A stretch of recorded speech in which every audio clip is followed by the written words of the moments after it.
Trade on GBP JU. Now, currently we know from the higher time frame, this is 4-hour time frame, the market has been bearish. The market has been bearish, but it got here now. We want to start bullish, right? So we have been selling all the way down here ever since, and now the market is currently what? Bullish. Now, I think someone should pray for me what I just did on this JU. How this JU is going without me right now. Sorry. This is currently moving profits without me. Risk management want to kill me in this trade. Risk management. Oh, Mumu, not too much. I did not manage my risk well in this trade. And currently right now, I was stopped out from this a little bit drawdown is a bit here, and now the market is going without me. Market is going without me. You want to go without me? You want to use my take profits?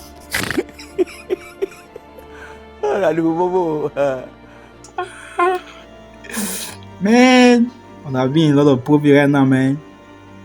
But it is what it is. We'll go again. But man, I should have catch this move, man. Should have catch this move. It's going. You want to use my take profits? Now, this is what I say on this. What made me took this trade. Now, I was actually waiting for this trade here. From here to here, we have a break of structure here. We have our just other block. As you can see, I was waiting for this market to come to this zone before I take my buy. But then the market broke this.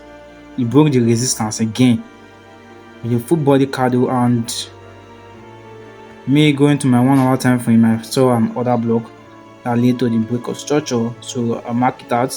So here was now my first zone, second zone. So now I have two zones, targeting the two zones now.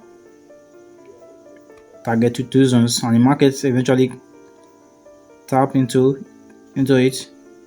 Then we take our trade after the lower time frame confirmation. Target this. Target here. This other block right here. So target that. Now currently running profits without me. 70 years old man. Because of over leverage. Was stopped out. Account gone. Market is going without me. Man, we'll try again. We'll fund again.